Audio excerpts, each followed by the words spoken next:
Alo, chào Vinh, xin chào các bạn. Hôm nay thì mình chia sẻ cái món bánh bao cực kỳ ngon luôn. Mình không có cần dùng đến men, không bột nở, chỉ cần bột mì thôi. Mà không có cần lò nướng, không có cần hấp gì hết trơn á. Một cái cách rất là đơn giản, bánh bao nhân thịt gà, giòn rụm ngon lắm. Thì cùng vào bếp để thực hiện bánh ngon này luôn nha. Ở đây là mình dùng 350g bột mì đa dụng, thì các bạn lường bằng 2 chén ăn cơm, chén vuông ha, mình dùng hiệu này.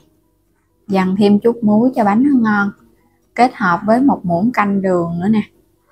Mình dùng tiếp là bơ thực vật nè. Rồi cho muối vào thau, các bạn sẽ cho đường vô luôn ha. Tiếp theo là mình thêm 200ml nước sôi, trộn đều lên cái. Mình trộn sơn cái cho nó tan ra, rồi cái mình cho bột vô nhanh. Bột mì thì gặp nước sôi nó sẽ nở đều, và bánh của mình nó giòn ngon, nó không có bị chai bột nữa đó. Trộn đều xong thì mình múc một muỗng cà phê vung bơ thực vật cho vô luôn ha. Bơ thì cho vào bánh nó thơm, bằng chút mình nướng lên nó cũng có màu hấp dẫn nữa. Mình sẽ nhồi đều lên. Lúc này thì thấy bột nó cũng còn ấm ấm, mình nhồi nhanh để cho nó dẻo. Nhồi sơn cái là mình thấy bắt đầu nó nguội bớt rồi. Rồi bây giờ mình thấy nó quyện thành khói rồi nè ha, phần bơ nó cũng tan ra đó. Các bạn nhồi sơ thôi, không có cần phải nhồi kỹ đâu. Bây giờ mình sẽ để cái đây, đậy kín lại chút xíu để cho bột nó nở khoảng 5 phút đi, hả, quay trở lại 5 phút. Bây giờ các bạn sẽ nhồi sơ lại một cái. Lúc này các sợi protein trong bột nó co giãn thì bột của mình nó mịn, mình dễ nhồi hơn á. Đây các bạn thấy nó mịn nè ha. Rồi đậy lại để qua một bên. Mình có ở đây là 300g nạc ức gà ha, để mình làm cái phần bánh bao. Hoặc là không có dùng thịt gà thì các bạn dùng thịt heo cũng được nha. Hôm nay mình làm thịt gà ăn cho nó lạ một chút. Bên đây là mình có một cây lạp xưởng khô, thì mình có bán ở trong kênh luôn á. Một gốc tư, củ sắn, thêm một ít hành và ngò nữa cho nó thơm nhân, hành tím và tỏi một chút nữa mình băm. Rồi sẽ xắt cái phần lạp xưởng ra. Nhưng bánh bao có lạp xưởng vô nó mới thơm, tại vì trong lạp xưởng nó có gia vị kết hợp với rượu mê với lộ nữa.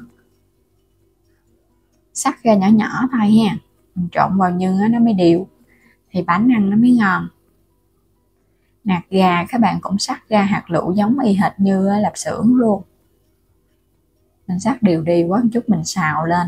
Tại vì ở đây là mình làm bánh bao nướng cho nên là nhỏ gọn Củ sắn cũng xắt ra luôn. Mình có bán thêm các sản phẩm ở trong kênh thì mời các bạn bấm vào ảnh kênh, chuyển đến cửa hàng, lựa xem và lựa chọn nhiều sản phẩm mua ủng hộ mình với nha. Rồi bây giờ sẽ phi thơm cái phần hành tím và tỏi hồi nãy mình băm nè. Phi cho nó vàng thơm lên, nó dậy mùi thì mình hãy lấy cái thịt gà mình cho vô xào. Xào vậy thì nó thơm, nó ngon. Còn ngoài tỏi và hành tím các bạn thế bằng hành tây cũng thơm ngon nữa đó. Rồi bây giờ gà nó săn này ha, mình lấy lạp xưởng cho vô luôn để mình xào. Cho phần lạp xưởng này nó ra cái mỡ nó thơm, kết hợp với củ sắn nữa nè. Nhưng bánh bao thường cho củ sắn vô nó ngọt. Mình dùng cái gói bột cà ri nè. Mình làm ở đây là nhân cà ri gà. Làm cái cà ri này các bạn sấy lên nó thơm lắm một chút nữa, cái bánh nướng ra nó thơm giống như mình ăn cà ri vậy đó. Nêm vào trong đây muỗng canh đường, nửa muỗng cà phê muối, muỗng cà phê hạt nêm, một chút tiêu xay. Rồi xào đều lên cái nữa ha, cho gia vị nó thấm. Thì mình thấy phần nhân nó phải khô ráo. Nếu mà có hơi ướt thì các bạn xào một chút nữa. Cuối cùng thì hãy cho hành ngò vô, xong rồi cái mình tắt bếp được rồi. Bột nãy giờ mình để cho nó nghỉ khoảng 15 phút thôi để cho nó nở. Bây giờ sẽ lấy ra. Đó, bột của mình rất là mịn luôn ha. Bột mì mà kết hợp với nước sôi thì nó mịn và nó nở. Rắc một chút xíu bột thôi, các bạn sẽ nhồi sơ lại khoảng 2 phút cho bột của mình nó co giãn tốt nó không có bị rút lại. Chia bánh luôn, mỗi một cái mình làm nhỏ nhỏ thôi. Chia ra xong thì phủ chút xíu bột áo rồi các bạn lặn từ bên ngoài vào trong để cho những cái viên bột của mình nó láng mịn, chút nữa mình cán ra nó tròn trịa nữa. Rồi làm lần lượt ha. Mình cũng làm tương tự những cái phần bột còn lại, giống như là mình làm bánh xếp vậy đó. Mỗi một cục bột thì các bạn cho chút xíu bột khô, sau đó thì mình cán mỏng ra. Bột sẽ không có bị co đâu. Đó, nó thẳng băng à. Cán vậy thì khỏi cần phải dùng cái hình tròn để in luôn. Mình làm sẵn vậy là nó ra hình tròn này. Cán sơ qua hết một lần đi rồi chút các bạn hãy gói nha. Mình lấy cái viên bột đầu tiên á, mình lấy ra. Các bạn cũng có thể cán cho nó mỏng hơn chút để dễ gói. Còn nếu mà quen tay á, thì cái cục bột vậy là được rồi, không cần phải cán mỏng quá. Bột rất là láng mịn và nó có cái độ đàn hồi á. Phần nhân á, thì mỗi một cái bánh mình múc muỗng là nó vừa nha. Đừng có nhiều quá mình tóm hỏng sát đó là nó lòi nhân ra bên ngoài á.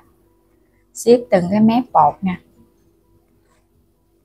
Xếp mép nào á, thì các bạn bóp cho nó chặt luôn, nó không có bị bung. Làm thêm một cái nữa ha.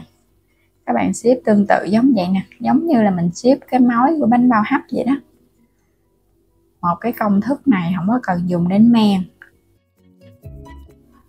Làm xong hết rồi nè, mình sẽ dùng một cái lòng đỏ trứng gà kết hợp với sữa tươi.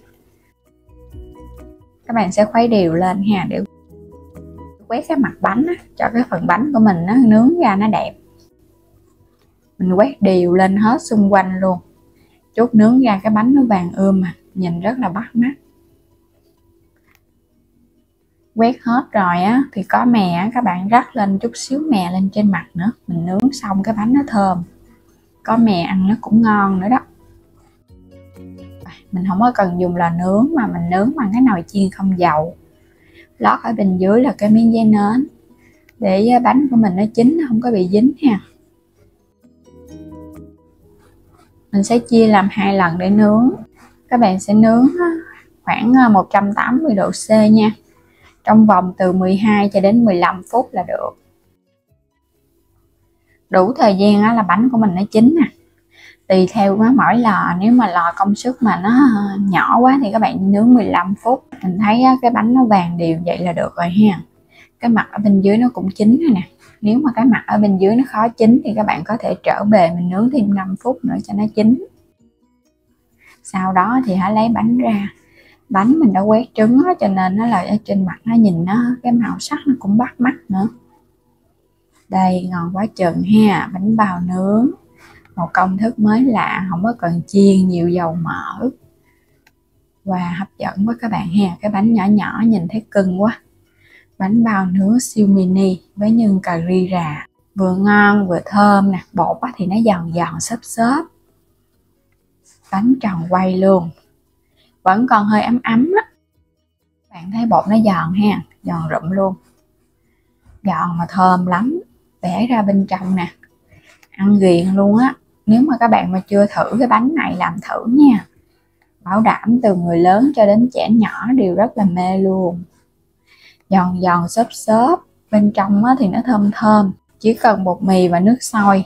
Còn phần nhân thì tùy ý thích nha, có dùng nhân gì thì mình cứ chế biến thôi à. Cái nào cũng giòn hết trơn á. Ngon quá các bạn thấy không? Ngon hấp dẫn luôn á. Bánh này nếu mà làm nhiều á thì các bạn để qua ngày hôm sau mình có thể nướng sơ lại cái, ăn nó giòn lắm. Và để trong 3 ngày luôn, nó cũng không có bị hư gì hết. Đến đây thì mình cảm ơn các bạn đã theo dõi hết video của mình nha. Vui lòng đăng ký kênh Alo Trà Vinh và Alo Trà Vinh 2 ủng hộ mình. Và mua thêm các sản phẩm ở trong kênh ủng hộ mình nữa nha. Xin chào tạm biệt và hẹn gặp lại các bạn ở những video tiếp theo.